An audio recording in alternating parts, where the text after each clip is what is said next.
বন্ধুরা, এই জায়গায় এসে আমার বুকের মধ্যে ধড়ফড় ধড়ফড় করতেছে, আমার ভয়তে বুক ধড়ফড় করতেছে। একটা গাছে দেখেন কতটা গাছ গাছালি শিকড় পালা ছিঁড়া উপছিড়াই বইছে একটা বট গাছ। এই বট গাছে 10 ডিগ্রি এরিয়া নিয়ে মানে জায়গাটা বুক করে দিয়েছে।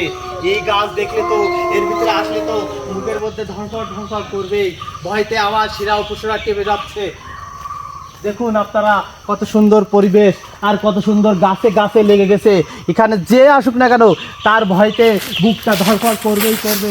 দেখেন শিরা উপশিরা, গাছের ডাল থেকে আরেক গাছ থেকে এই দেখেন জটা গাছ। এই যে গাছ আসছে কিভাবে দেখেন, এই দেখেন জটা দিয়ে বাঁধা, মনে হয় যেন কে যেন সৃষ্টি করেছে পাহাড়ের মতো। দর্শক কি বলবো, এই যে গাছ দেখতে পাচ্ছেন, এই যে গাছ, আসলে ভাষা নেই, বলার ভাষা নেই আমার। এই একটা গাছ, সর্বপ্রথম এই যে গাছটা দেখছেন, এই গাছটা দিয়ে, হ্যাঁ, এই গাছটা দিয়ে পুরো এই মানে 10 বিঘির এরিয়া এই বাগানটা তৈরি হয়েছে। এখনও ফোনের মাধ্যমে আর আমাদের মুখের ভাষা আপনি যে বুঝতে পারছেন কিনা আমি জানি না, তবে আসলে অবিশ্বাস্য একটি ঘটনা ঘটেছে এখানে। এই পুরো বাগানটা দেখতে পাচ্ছেন, আমি এবং আমার বড় ভাই আমরা এখানে আসছি আসলে এই বাগানটা কিভাবে তৈরি হলো এই বিষয়কে উদ্ঘাটন করার জন্য। আসুন আমরা আরও কিছু তথ্য এখান থেকে জানি। জায়গাটার নাম আপনাদের আমি লাস্টে বলবো। তোমার নাম কি? রিয়াদ। তোমরা এই জায়গায় থাকো? এ জায়গায় বাইরে থেকে লোকজন আসে? হ্যাঁ। সবসময় এখানে মানে লোকজন আসা যাওয়া করে, তাই তো? এই যে দেখুন বাগানের আরেক সাইডে এই একটি গাছ, এই গাছ থেকে অনেকগুলো গাছ তৈরি হয়েছে। অনেক বড় একটি এরিয়া নিয়ে এই বাগানটা স্থাপিত। তো এই গাছটার নাম এখানকার এলাকার পরিচিত হলো ঘোড়া গাছ। আপনাদের কতটুকু দেখাতে পারছি আমি জানি না, তবে চেষ্টা করছি। আল্লাহ, ওই যে সাজান ভাই ওখানে আছে। এই পুরো এরিয়াটি একটা গাছের মাধ্যমেই তৈরি হয়েছে। এই যে ওই যে সাজান ভাই উঠে বসে আছেন, সাজান ভাই নিচে নামেন, আমরা আর একটু সামনের দিকে যাই। গাছেও ঘোড়া হয়, আপনাদের একটু পরে আমরা দেখাবো একটা গাছ দিয়ে কিভাবে কুমির তৈরি হয়। এই যে আমরা এখন বর্তমান অবস্থান করছি পুরো সেই বাগানের ভিতরেই।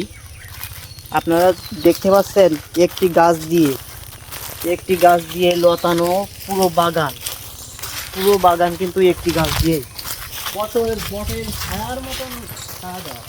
পুরো একটি বাগান একটি গাছ দিয়ে তৈরি, কিভাবে সম্ভব? এবং এই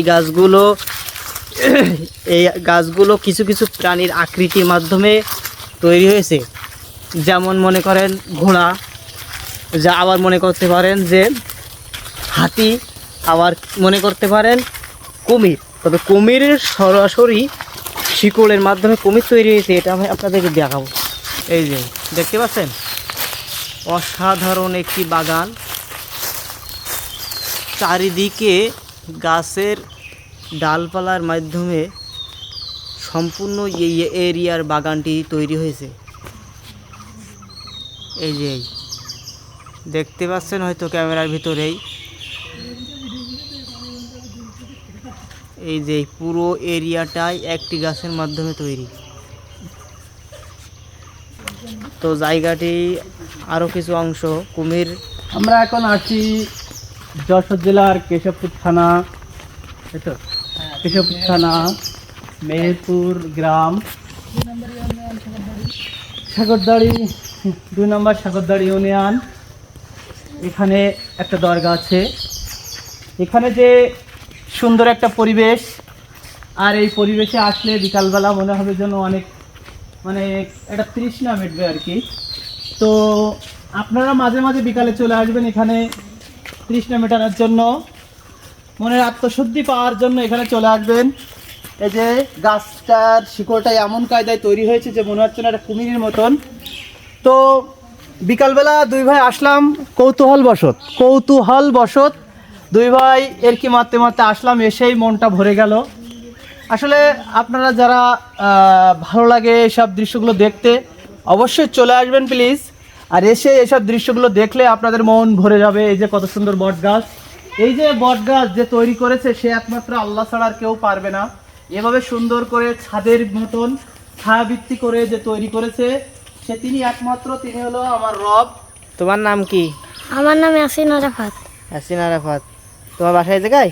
হ্যাঁ। তো পড়ালেখা করো? হ্যাঁ, কোন ক্লাসে? 3-তে। এই জায়গায় আসে মানুষজন? হ্যাঁ। সবসময় এই জায়গায় লোকজন যা আসা করে, তাই তো? হ্যাঁ। আচ্ছা ঠিক আছে, তো তুমি যাও পড়ালেখা করো ভালো করে, আমরা একটু ঘুরে নিই।